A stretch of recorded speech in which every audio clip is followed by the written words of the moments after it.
interviewing other couples and learning their journeys and their stories about travel. We have laughed, we have been shocked, we have been amazed. Some of the stories have just been so dope. And Black love is revolutionary. So doing this and putting it on the platform and making this season 3 and adding some new things, but keeping some old, it's always happy hour. It's happy hour somewhere.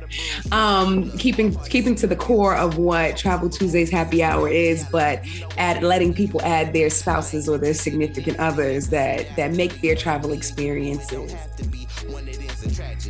The stuff of fairy tales and majesty, magically. Like I pulled you out of hat, pull you out of bag from out of mag if you want that. Pull up in the slab and pull off with you in my lap.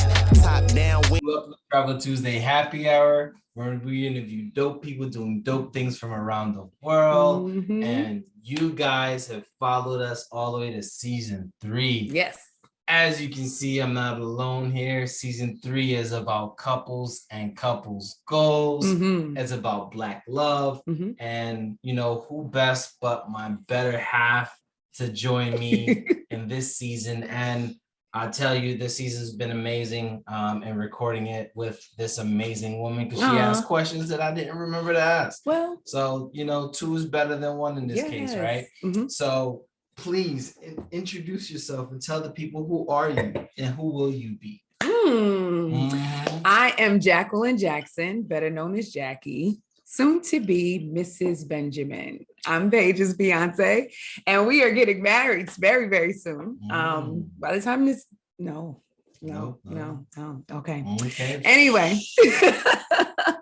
Born and raised in Queens, New York, currently a Harlem resident for the past 10 years, a little bit more, but soon to be a Jersey resident because I'm moving in with my husband. Hey. And for those of you that don't know me, I'm Paige Benjamin, also Atomic Travels for some of you. Mm-hmm. I am a child of 2 immigrant Haitian parents that love me so much that they instill travel in me in so many different ways. I can think of the first time I've traveled was, traveling to Haiti to go visit for the first time. That was me getting on a plane for the first time and really experiencing the plane experience. Like as a kid, you get on a plane, you are touching buttons, you're asking questions. And so for me, that was really like my intro to travel. And as I got older, we would travel to different places, whether it be upstate New York for my mom's like work trips, because, they were always traveling and trying to make sure that the kids experience stuff. And then as an adult, as a college student, my first international trip as a college student was to Jamaica. It was like a mission trip. Oh. And we were able to go to like Montego Bay. I didn't know that. I'm telling you, getting a little tidbit like everybody else. Right? I mean, I'm learning too. It was a mission trip that, we was able to go take care of some business during the day, have fun at night. And from that point on, it was like travel bug. Let's go. Bit by the bug. So for me, that was just like, all right, holidays, deuces. Long weekends, deuces. And it was one of those situations where we would even create groups. Like I was part of a men's group that, we would just travel every year around the same time and hit a different country just so that we can have that shared experience. What about you? What was your introduction to travel? My mom, mom, Diane, she is a flower child. She is definitely a free spirit. And since I was born, she was like, she had me strapped in, taking me to all the places that she would want to go. A lot of it was domestic travel. We would visit family and friends in all along the Eastern Seaboard, the South, and a little bit of Midwest. And she would just take me everywhere. We would go everywhere. And we also went to the Caribbean. Some of my first Caribbean trips were with my family or with my mom. And the rest of my family pretty much travels too. My aunts, my grandmother, God rest her soul, she would travel with us as well. And then in my early 20s, my early to mid 20s, you know, fresh off of a degree and first or second gig in corporate America, making a little coin, just a little coin. And I had a group of girlfriends and we would travel. We would go to all of the very Black events. We would go to the All-Stars and the Super Bowls and the fests and things like that. Yeah, you know, we were out. It was about 7 or 8 of us in a hotel room that was accommodating for her. But as long as we were out, that was what we did, and that was great. Okay. Now don't judge us. You know how those trips go. You got a little bit of money, not a lot. You got a little bit, so you want to be there. But now tell the people how you met this amazing individual. Wow. Yeah. I'm gonna take a sip real quick. So we met on Hinge, the dating app that's meant to be deleted, and we deleted it. You deleted yours, right? Yeah. You better have deleted it. Okay, good. So we met on Hinge. Interesting story. And an organization that I'm involved with was doing an event focused on computer love. So internet dating, online apps, et cetera, et cetera. And I was like, you know what? I want to be able to fully participate in this conversation. So let me get online and let me date something, let me do something. In the very beginning of the shutdown, lockdown of the pandemic, because how else were you going to meet somebody during that time, right? So I got on Hinge, and after maybe a couple of conversations, honestly, babe, I think it was my first day where we connected. I think I was on Hinge all of 24 hours. And I got a message from this guy talking about how you like your oatmeal cream pies, because Hinge has this thing where you answer a series of questions very briefly. And one of the questions was, what is your guilty pleasure? And my guilty pleasure is oatmeal cream pies. I love a hood snack. That's just how I get down. Judge me if you want to, but I'll go Little Debbie's okay, I digress. But anyway, he'd asked me how I eat said oatmeal cream pie. And I was like, how else would you eat an oatmeal cream pie but out the pack? He said, you don't microwave them and eat them with milk. So the milk part, yes, almond milk, of course, because, lactose situations on this side of 40. But if you warm them up, babe, they're no longer pies. It's no longer a cream pie. The cream crystallizes and they become cookies. So why would you do that? Why would you ruin a good thing? So as you can see, this was a healthy debate. This was a healthy debate. So that's how we started off in the game, with a healthy debate. And she's been here ever since. I mean, I'll tell my portion of the story. Tell your side while I sip. I got on Hinge because I was tired of the other apps. And I was like, let me try this thing out. Right. So this young lady come up, check out her profile. She got a couple traps in there. It's like couple traps. What's the trap? Let me not fall for the traps. Now I'm projecting because I had a hell of a lot of traps on my profile. I was about to say your traps. But I was like, you know what? Everybody's gonna talk on a picture. She was boxing, so she had a boxing pick on. So I was like, oh, she's rough. She's rough too. So okay, I like that. I saw she travels. I was like, okay, I like that. I was like, oatmeal cream pie.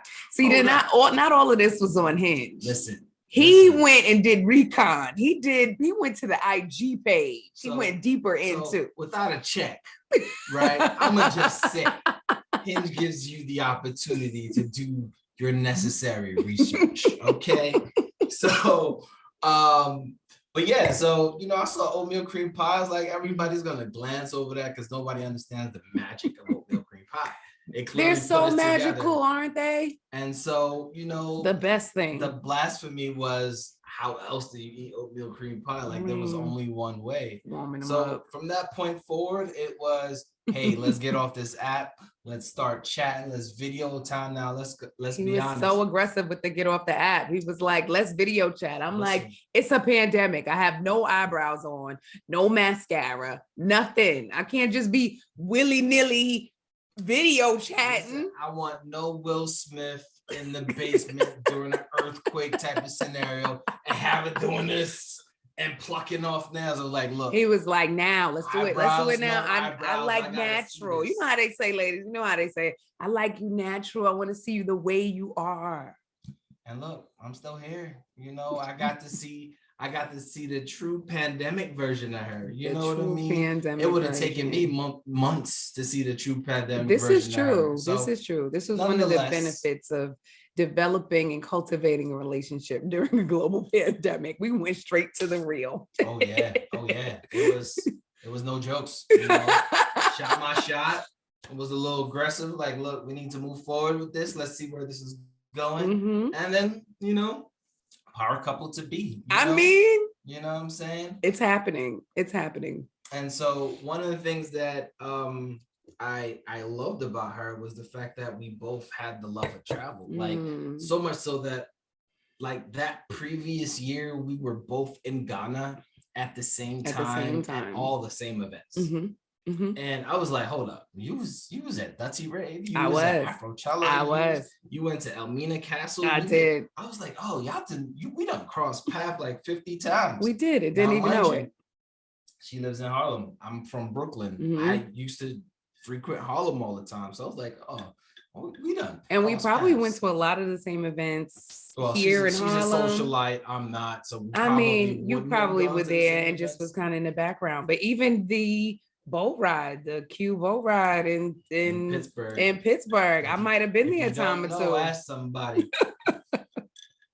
But with that said, you know, we started off with interest, and she was like, I like to travel. I was like, amazing, because I like to travel, and I don't plan on stopping. He would have quit me on spot if I didn't say I like to travel. He's Mr. Travel himself. So if I didn't say, yeah, I like to travel, or he hadn't seen the evidence of travel in my social media with his recon, his research, you know, it would have been a sad day, you know.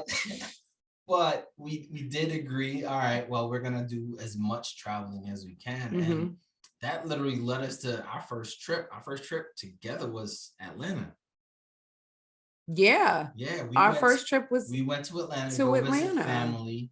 And now this was kind of family slash the beginning of a house hunting scenario. And that was the first time on a flight. Now, we take a couple of steps back. Take a couple steps back, right? You know, being as traveled as I am, one of the things that I've learned over time is I don't stay on the regular lines. From the day I discovered global entry and TSA pre-check, you ain't catching me going. Tell it to him like it is. He threatened to leave me. Listen, I didn't have TSA pre-check at the time, and he's like, oh, I gotta be on this line with the common folk. If you don't get TSA, I'm leaving you next time. I strongly suggested that she upgrade her lifestyle as an elite. Strong suggestion. It was a threat. It was a full-on threat. You know what? TSA pre-check and standing in that line. And then he said, let's not just do TSA pre-check. Go for the goal. Let's do global entry so that when we leave the country, there's no situation come back. And you know what? I will admit, it was one of the biggest upgrades I've ever experienced in my adult life. I appreciate that. Yeah, he upgraded me. He said, get that global entry, babe. It'll take you places and come back faster. And he was right. Yeah. He was right. And that was the beginning of the end, you know. From that point forward, I don't hear that I'm right too often, so I'm going to take that. But from that point forward, it was literally a matter of figuring out where to go next. And so we went, where did we go after that? Philadelphia to go visit family. We did. We had been to Philadelphia a couple of times, but we went to Myrtle Beach for her family situation. My grandfather's 85th birthday party. We went there, and then shortly after that, we did a road trip to New England. Right. So pandemic is here. Yeah. We on lockdown. And you know, we on lockdown. So when you're on lockdown, everybody's eating all crazy, like, right? And we was like, we need to stay a little active. All the gyms closed. And so this one, I don't know how she did it, but she found us 2 bikes. I was on a pursuit, y'all. So when pandemic happened, and then we started just like Netflix and chilling and eating and eating and eating. I don't know how much, I don't think you gained much weight, babe, but I gained a lot of weight. And so I was like, we need to be doing something active. So the summer was approaching and I was like trying to find bikes, no bikes, nowhere in the market, back orders for 3 months on Amazon, on Walmart, everywhere. I was looking everywhere. Finally, in August, a friend of mine said, this bike shop got a new shipment recently. So the next day I was at that bike shop and they had 3 bikes left. I took 2 of them. I called him. I was like, listen, give me it's early in our relationship. So I didn't, this, if this was happening today, I would have did it and then be like, babe, I got us a bike. But back then it was new. It was like, can I spend this much money? Can we do that? Whatever. And so I got the bikes, put them in my car. It was a wrap. And it was a wrap. So what we decided to do was test out the bikes. It was such a big win. And one of the worst ways to test out the bikes. So I haven't rode a bike in a long time, and real riders know that there's a gear that you need to wear, like biking as an adult with adult parts on a bike is very different than biking as a child. So children can endure the seat differently than adults can. But we did tackle Central Park for the first time. We did. That was our first ride. We went through Central Park. But that first and one loop is 8 miles.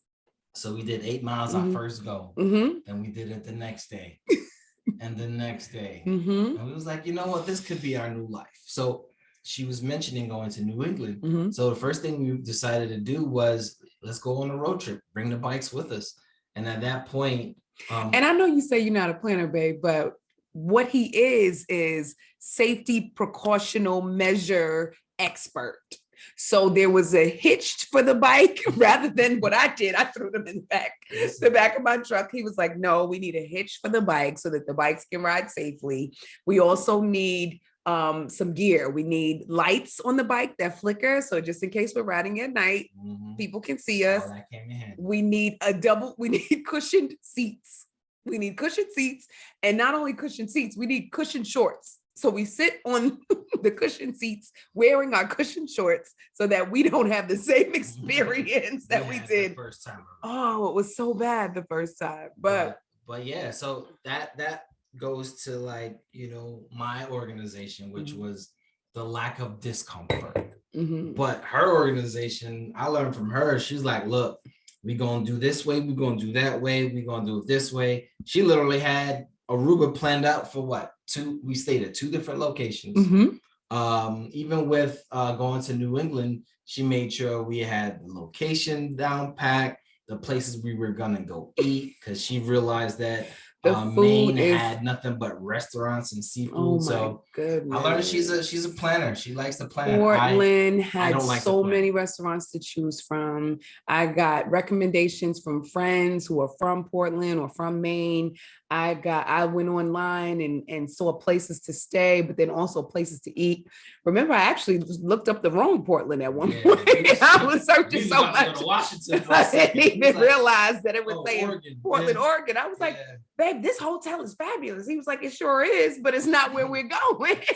I was like, oh, we driving to Oregon? Okay, that's gonna be an interesting trip. But nonetheless, that was kind of dope. What did you learn about me? I learned that you will take risks on vacation that you will not take at home.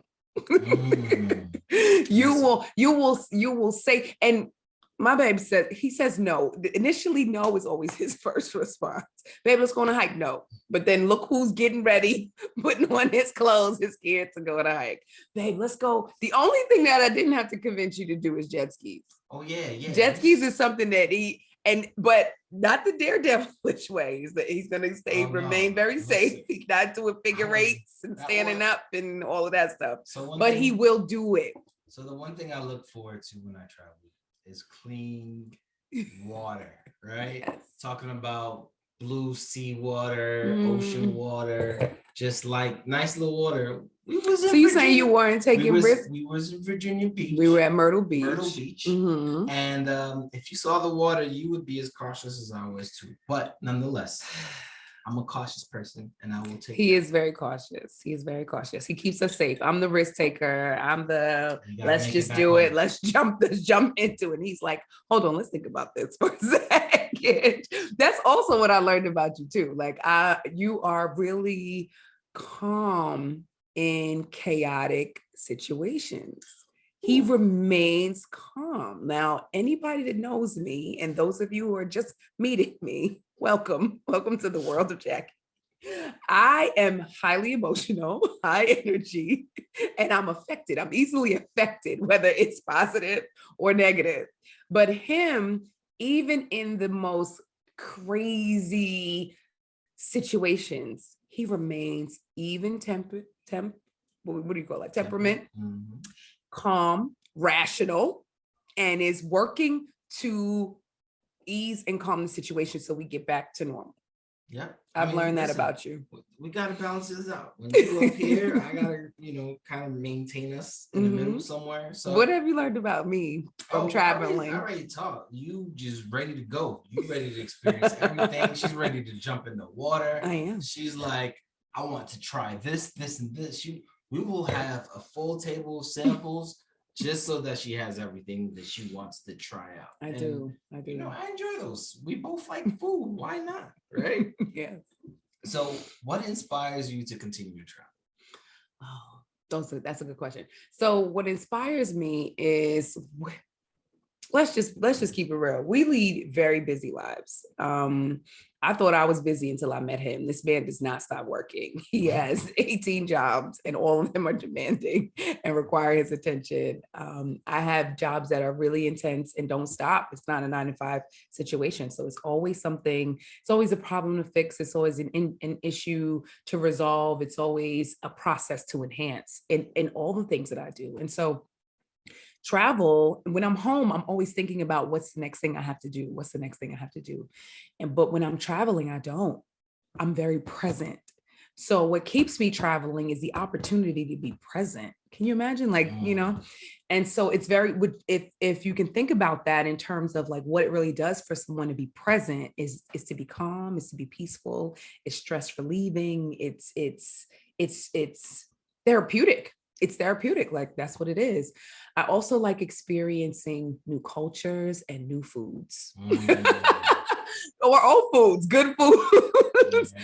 We are foodies. We are definitely foodies. So we try new things. We go to places. We have a lineup of restaurants. If we don't have nothing else to do, we definitely have stuff to eat. Always got food. Always got food. Always have leftovers. Hopefully they get eaten and not, we go to the next restaurant and it just, keeps swelling up. But we're definitely foodies. What about you, babe? What inspires you to continue traveling? Traveling allows me to check out. I mean, I think similar to what you're saying, right? It's one of those things where, although we may not be working or we may not be doing one of the many things that we do, like for the people that we love and the people around us, like even when we're home, it's like not checked out, right? We can't, there's no really checking out. You can't. I take care of my dad, you have family at home, and although we're not engaged with those people, there's always that, all right, this person's going to reach out for help at any given time. So sometimes it becomes a little difficult. And for me, travel is therapeutic, right? In the sense where I find my peace and wellness on a beach somewhere, on some ATVs, on the pool side, eating some crazy food from some crazy place, disconnected in some random location in the world. I tried to call you. I was abroad. Listen. I don't get, my signal don't work over there. You know what I mean? No, I do answer only if it's an emergency, but yeah, that's kind of why I travel, because one of the reasons why this show started was because during the pandemic we was all kind of restricted as to where we can go, and the only way that I was able to travel was through other people's stories and through listening to other people's stories about how they travel, what they were doing before they travel, how the pandemic impacted their travel for that year. It was interesting to see that, and even your own pictures, babe, from previous trips. So it was just one of those where it's like, all right, well, what to do next, right? And so through the show, we were able to give other people that sense of loss, right? Sense of adventure, sense of reliving the great times. Yep. So speaking of reliving great times, like, do you have like a bucket list of places you've wanted to go to? No, I don't have I wouldn't say, you know what? Let me think about that question before I just blurt out an answer. There are places that I would like to go. I don't refer to them as a bucket list, but there are places that I'd like to go. So what are those places? I really wanted us to honeymoon in Italy and Greece. I really wanted that, but the pandemic is hating on our travel from Africa to, those places, but we'll get there. So I guess we can put those on our bucket list. Okay. And then South Sudan. So definitely Kenya, Zanzibar, Uganda. I want to get over there. You told me great things about Dubai. So I want to get to Dubai too. And some of our guests have told us amazing things about Dubai. I'd want to go to Costa Rica. I've never been to Costa Rica. So I want to go there. So yeah, I would think that's bucket list stuff. Okay. Yeah. Okay. I'm trying to think. So I've always St. Lucia. We had a St. trip Lucia. canceled to St. Lucia. That was heartbreaking during the pandemic. Trying to get monies back. They ain't trying to give it to us. Caribbean Air don't go nowhere, and don't like we got a credit with an airline that we can't even use. Oh my goodness. But I would say for me, it's always been Asia, right? Trying to go to Japan.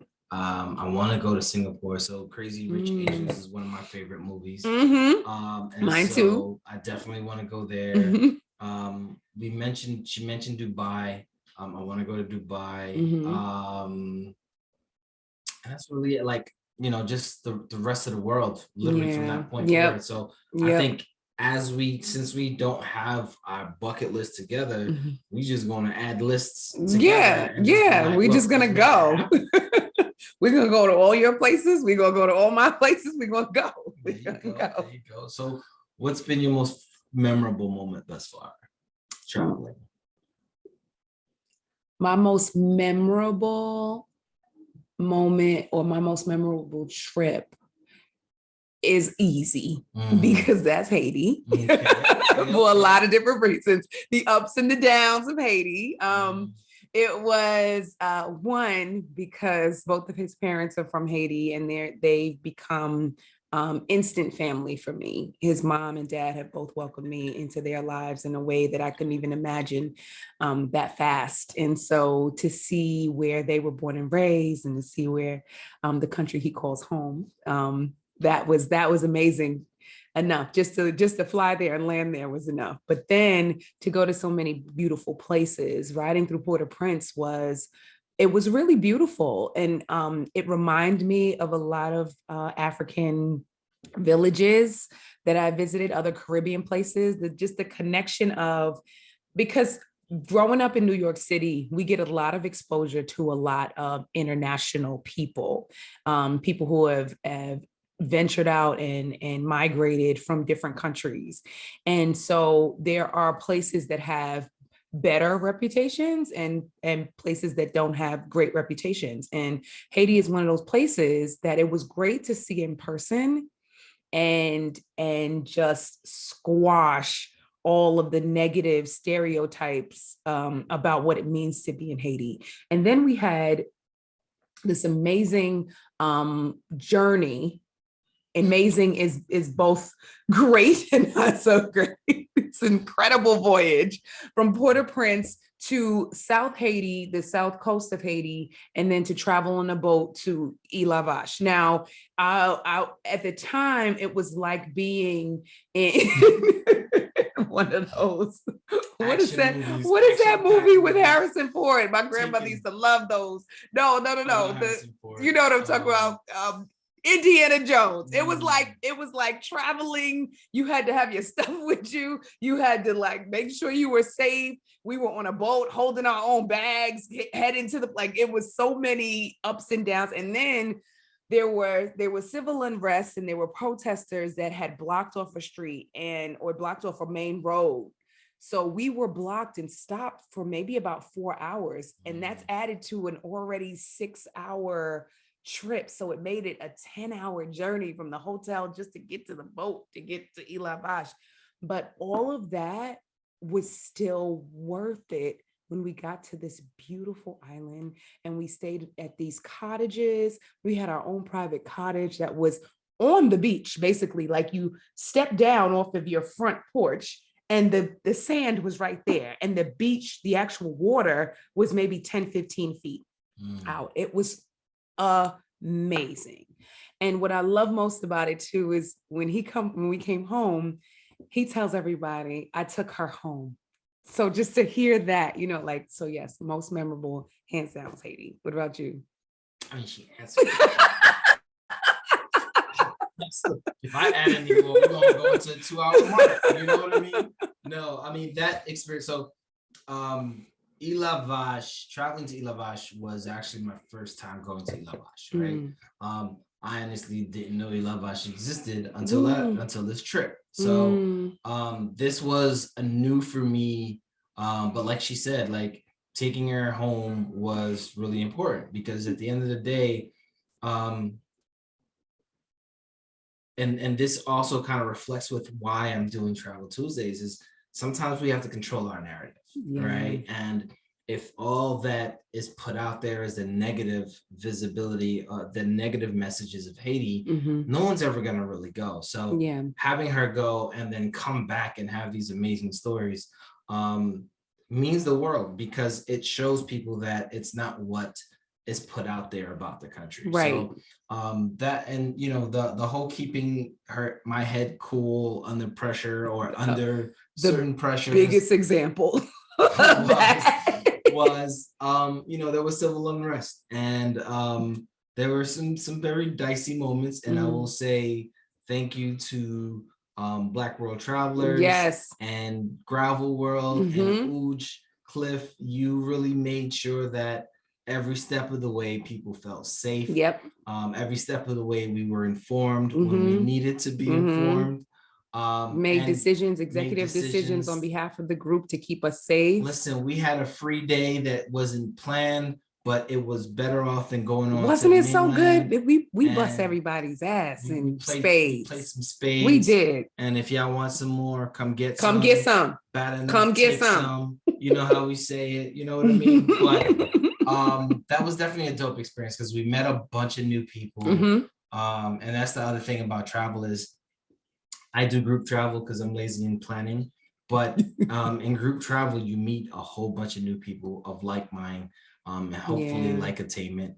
And so it's like attainment. I like that word. Like attainment. And it's one of those things where you grow a family with every single trip. So but yeah, so that was definitely an amazing experience. Is your favorite separate from your most memorable? Do you have a favorite? Of the two of us or in general? The two of us. It's couples goals. The two of us. I think it's both. The same? Yeah, it's both because it was an adventure. Like literally an adventure. Yeah. Because I mean, Jamaica I've been to before, same spot, and Aruba was cool, but it's not like up there in the list. But I mean Aruba for the food definitely. Yeah. Unfortunately, we went during the pandemic and the curfew kind of prevented us from really enjoying ourselves. Similar to Jamaica, but I think they were both dope experiences. One thing I do want to kind of bring up is like one of the things I ask all my guests is what has traveling while Black looked like for you? And for me, it's been an interesting experience. So as a Black man traveling around the United States, we're taught to kind of be careful. You never know who's around. You never know how they'll treat you. And for me, for the majority of my life, really haven't experienced overt racism in the United States. Maybe some microaggressions here and there, but nothing that's like outright in my face. Till I started to travel to the South. those were pretty interesting experience. You know, you're talking about people not wanting to sit next to me on the plane, people not wanting to kind of like that overt like walking across the street because I'm a scary black man. These are things that I experienced in the United States, but like traveling overseas was different. Like I initially started traveling to like black countries, right? Like the Caribbean, back home to Haiti. But once you start traveling to different Anglo countries, it's a different experience. I'll say I've never experienced my worst experience, I'll say was for me, Germany. And this was during the time where um, I, I don't want to say if it was coincidental or that's just how they behaved, but this was during the mass migration out of African immigrants into the country, into all of Europe at that point, right? And so I got kind of flagged by, undercover police officers because they assumed I was an immigrant. So they was asking me for my paperwork. Now, me being the person that I was, kind of level-headed, was like, all right, I'll give you the paperwork. I never really thought anything of it until I went to the group and they were like, they singled you out of everybody here. It had to be something. But to be honest, I mean, I took it as them doing their job. And then ask a colleague of mine that's from Germany, is like, hey, what's going on? And he explained it was due to immigrants without paperwork. So for me, traveling while Black has always been a positive experience. Worst case scenario, depending on the president, I would say Obama era, it was, yo, I love your president. Yeah. He's cool. Trump era, I get laughs at the airport, like, ha ha ha, your president is funny. Which is interesting because they see me as American before they see me as Black. Not that they don't see color, but the whole American aspect of traveling across the world is a larger impact, or I receive a different behavior when they find out I'm American, as opposed to, let's say I spoke French, I would have been treated a completely different way, right? Because Black man speaking French, he's not from here, right? So it's a gift and a curse being a Black man traveling, because they're always trying to figure out where you're from to determine how to treat you. What has it been your experience like? So I did a study abroad in Spain my junior year in college. So I'm about 19, 20 at the time. And we did we went to school at the University of Jaén, which is in southern Spain, very close to the Granada, Cordoba. And really southern Spain, the coast of southern Spain is 7 miles in distance, separated by water from Morocco. And if you know the history of that area, the Moors had conquered Iberia, which is southern Spain, parts of Italy, like that, that they had come up in there, really, really, really took over and built roads and architecture. Like the architecture is still very rich and African and Muslim in nature. But the Spanish pushed the Moors out, later pushed the Moors out, and were really treacherous in the Crusades at that time and killed a lot of residual Moors. Some of them were able to flee, but a lot of them were killed. So there were many years where there was no connection between the Moroccan border and southern Spain, or Spain in general. So there were no, so I say all that to say, when I studied there, I was one of 2 Black people in the class of about 20 of us. And one day when we were let out of school early, we were let out at the same time as a group of young boys just leaving school. And so they were in awe of me. The other Black student, he's a guy, and he wasn't there at the time. I don't know why he wasn't there that day, but so I was the only Black person, only physically Black person in that area, and they surrounded me. And they surrounded me, and they were trying to touch my skin, or asking to touch my skin, asking to touch my hair. They were just in awe. It was like this spectacle. It was off-putting at first, but when my teacher started to explain what was happening, it was like, okay, I understand. And a lot of them, this was a rural town with not a lot of television access at the time, because I'm dating myself. There was not much internet access at all. There wasn't an Instagram, there wasn't Facebook.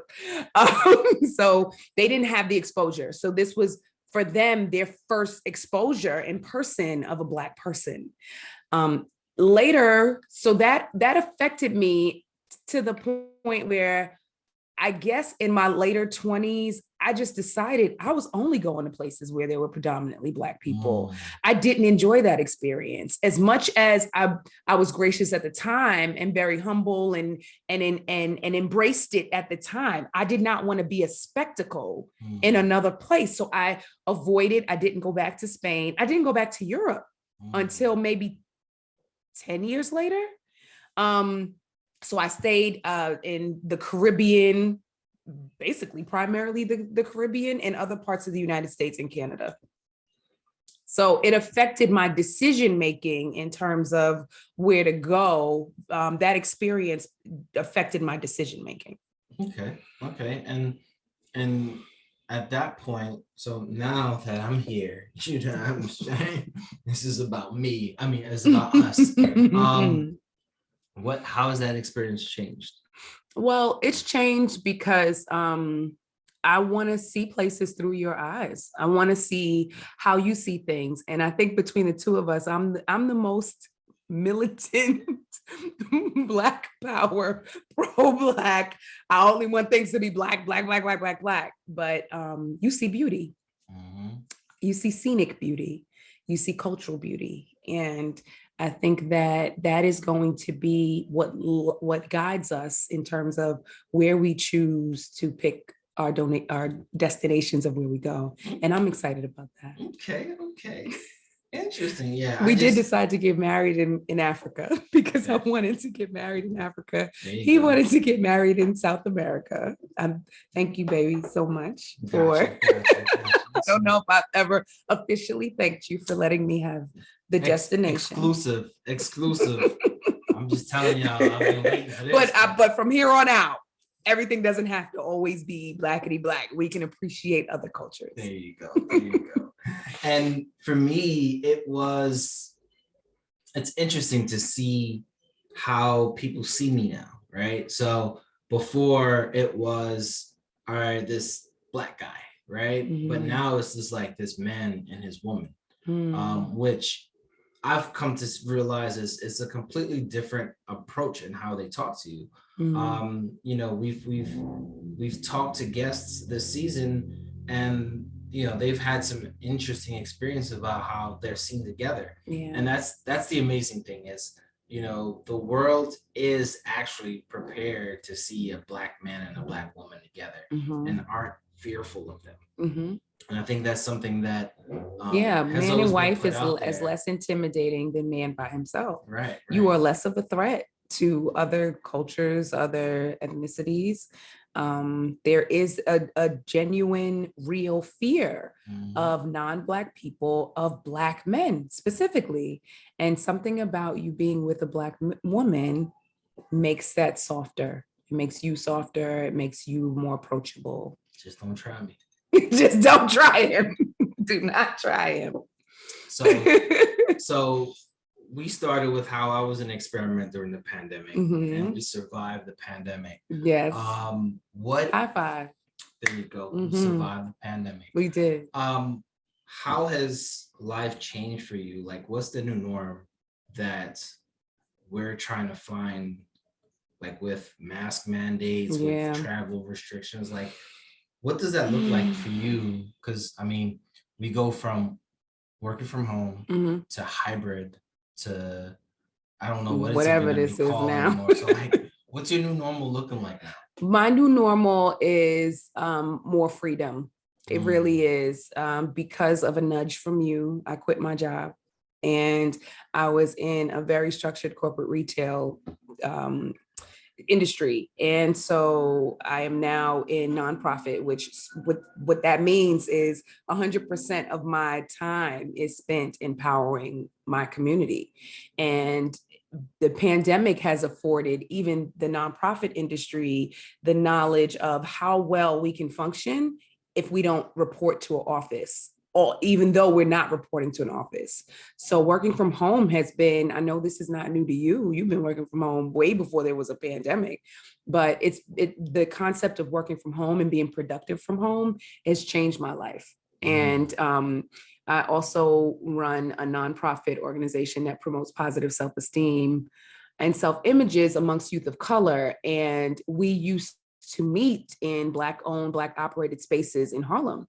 We used to gather, and a big part of the vibe of what we created for this organization and for the youth that we serve is being together, being in the same place. So we've had to pivot and we've had to create a vibe over Zoom, create that virtually. And a lot of work and consideration and intentional operation has gone into making sure our youth experience that same feeling of tribe and belonging and together, and refer to the Royalty Project as a place, but it's virtual. So that's changed a lot. In terms of travel though, we got to look at everything. Like when I think what we've been doing, if we travel domestically, we just look at what's required, what needs to be done. We drive in. So if we need to pivot and because we can't go somewhere, that's been fine. But international travel, most of it or a lot of it has been group travel, because then the travel agent is responsible for knowing all of the things, the COVID protocols and the considerations.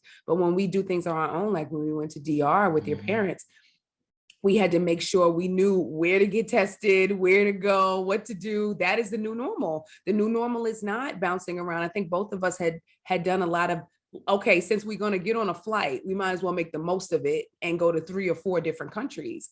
That's not the case anymore. We can't, that's not the new normal. Different countries have different requirements, and different countries you can't go to from the other country. You got to come back home. So it's been a lot of one country, one trick ponies. One country. And it's interesting that you mentioned that, because like for me, everybody was trying to adjust to this work from home life, and I was like, y'all just trying to do this, right? I've damn near perfected it. You know, and I think for me, like you hooked me up with my first work from home situation. Hey, you know, you were like, I got you. You got these screens. You got all of this. I'm like, I got you. You know what I mean? But for me, the new norm is really like, so I like I said earlier, I care for my dad, and so a lot of the new norm is making sure that we move around smarter. Yeah. Right. Move around smarter. Be mindful of the people that we have around us. Yes. And really try to take as many precautions as possible so that nothing is brought home and potentially get dad sick. Yep. So whether that's work related, fun, travel, we're always trying to do that. Now, the new norm is, you know, dad now wants to go everywhere. He's going to Morocco. We're going to the Bahamas. Yes. You know, dad is like, you know, I'm ready to go. After shot number 2, he wants to go everywhere. So pandemic hit, he was like, y'all leave me alone. I'm in my room. I'm not leaving. I'm not even going to the stoop. Right. So now dad is like, let's go. So it's been a gift and a curse, right? And gift in many ways for us, at least, in the sense that it gave us a newfound way of spending time together. Yeah. Not just with each other, but with our family. Yep. Because I mean, we've gone to 2 family gatherings so far for your family. Yes. We've gone to visit your family. Right. And so it's been interesting.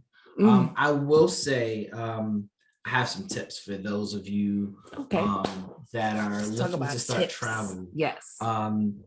Number 1, make sure you really, really, really, really, really want to do this, right? You know, traveling is not as glamorous as everybody makes it seem on the social media platforms. But it can be within your own means. It can be within the way that you envision it. So I would say number one, budget. You know, we're getting ready to start a union. So one of the things that we're gonna do is a travel budget. Joint travel account. Drop a couple of dollars every month in the bank account, such that when that trip comes up, there's no hesitation whether you're going or not.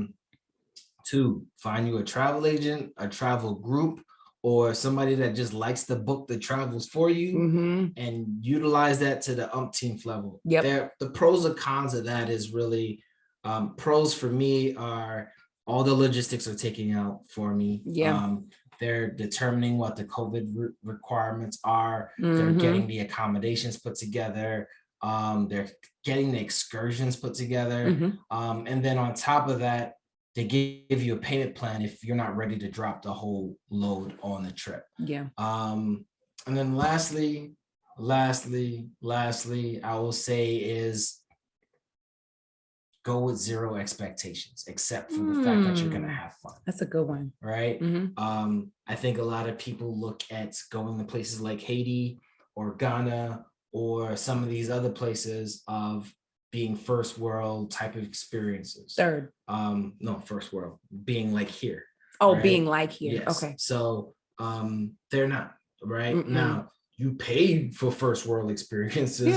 But be mindful that every experience may not be the same. Right. That's really mine. What about you? I think you covered them, babe. I think you've covered them. Those are the key ones. Budget. Don't expect your trip to look exactly like you've seen on the gram, or like, you know, what you think it might be based on media, social media, whatever. Go into it knowing you're going to create your own fun. I love those. Okay. So you talked about all of these things that you're working on and that you do. Tell us about the Royalty Project and what do you do for this other nonprofit? Tell us. So my full-time gig is that I am the Chief Operations Officer for the New York Urban League, proudly serving an organization, a historic legacy organization that has an over 100-year history of serving New Yorkers, Black New Yorkers of color. And then also I am the founder and executive director of the Royalty Project, which is a nonprofit organization. It's a cultural enrichment initiative. And the key focus is the mentor program that promotes positive self-images and self-esteem amongst youth of color. I just really feel like there are a lot of people, especially your followers, babe, like a lot of people that listen to this platform, especially our guests. Our guests have all been prime for mentorship, to be mentors. And I can't wait till we kick back off in the fall so that I can send invitations for all of these very talented, pro-Black, inspirational people in our community to serve as mentors. Awesome. And where can we find you guys? At theroyaltyproject.org on IG, The Royalty Project, or at the Royalty Project on IG, www.theroyaltyproject.org is the website, and then The Royalty Project for Facebook, The Royalty Project for LinkedIn. Okay, and then the New York Urban League? And the Urban League, the New York Urban League is for the IG at New York Urban League. New York Urban League for Facebook, New York Urban League for Twitter, New York Urban League for LinkedIn, and the website is nyul.org. Oh, amazing. Now, what I really want to talk about now is what has this experience been like? I mean, we've interviewed a good amount of people. I mean, I know we're watching your podcast, but people know about me already. I mean, you can still drop it right now, just in case they scrolling through their phones and they, you know what I mean? So if you haven't already known, my name is Paige Benjamin, once again, of Atomic Travels, travel photographer. I'm also co-founder of Get My Cheese Back on My Cracker Foundation. Some people might not know that. Which is a mental wellness organization that's focused on breaking the barriers to receiving service. We also are working towards debunking the myths and mistruths about mental health. So we also have a podcast Getting My Cheese Back on My Cracker podcast is really a driven conversation to normalize talking about mental health issues and the things that impact us as a Black community. We can be found at cheeseonmycracker.org, Cheese on My Cracker on IG, Twitter, and Getting My Cheese Back on My Cracker on Facebook. Yep. So with that being said, what was your experience like for this season? Because you've watched me from afar. I have. Stalking me on every episode. But seeing how all that goes into this, like what's been your experience been like? And what do you think people could look out for? What are some things that you want to say stands out for this season? I think this was very cool. For us to do this together, we work on a lot of things. We're silent partnerships and a lot of things that we do together. But for us to both be co-hosts on this project has been great. Like working with my boo has been cool. But then also interviewing other couples and learning their journeys and their stories about travel. We have laughed, we have been shocked, we have been amazed. Some of the stories have just been so dope. And Black love is revolutionary. So doing this and putting it on the platform and making this season 3 and adding some new things, but keeping some old, it's always happy hour. It's happy hour somewhere. Keeping to the core of what Travel Tuesdays happy hour is, but letting people add their spouses or their significant others that make their travel experiences amazing has been cool. Awesome. How about you? How was it having a co-host this time around? It's been interesting. I will say having a co-host for this show is different from this show is different from the other show. Yeah, you try to give me the shoulder. In a sense where you ask the questions that I don't technically think of, right? Especially with couples. It's I'm more of a private, let private be. Yeah. You're more of a let me snoop behind the veil. Let me know. So I like the depth that we're able to go in with the guests to be able to kind of get a little bit more like, who hit on who first, or what's their journey? What's your journey? It's a travel journey, but then it's your couple's journey. Yeah, and so you get a mix of relationship questions and travel questions. Yep. And a lot of nuggets on how to stay together. Yeah. We had couples, and once again, all of these couples survived the pandemic. High five to all of you guys. They'll tell you why or how. And then of course the tips, like I think we get a range of tips from our guests that let us know that travel is still possible. Yeah, for people that do travel as a hobby, but also people who make a profession out of booking people's travel. Right. We've gotten good tips from both. Oh, right. And one of the things that we like to do is help some of our guests promote their businesses. And when we talk about businesses, we got some power couples on this season. And we got this one couple where the wife was so modest about what she did. It was like, hold up, y'all was at the Grammys. What? You're not gonna bring up the Grammys. So her husband did though. He was her biggest cheerleader. Support system. So this season has been an interesting one, especially since she wanted to do a podcast with me, and you gonna tell that? Nah, I was like, nah, it ain't gonna happen. But it ended up happening. I told her, you know what, this is a trial run so that we could see whether or not this goes any further. So remember when I told y'all he often says no to things? So I'm gonna leave this to y'all. And then he'll come back around and say yes. This is the biggest yes. So I'm gonna leave this to y'all. We have an idea for a podcast. Depending on your comments in the comment section, your likes. What do you think? And your subscriptions is going to. I mean, we already took an IG poll and it was favorable. You the only person that voted no. We're going to see whether or not this works or not. But I'm definitely for it. This was definitely a dope experience, and I thank you very much. Aw, thank you for having me. Well, we are here, season 3, Travel Tuesday, happy hour, couples goals, aka Black Love.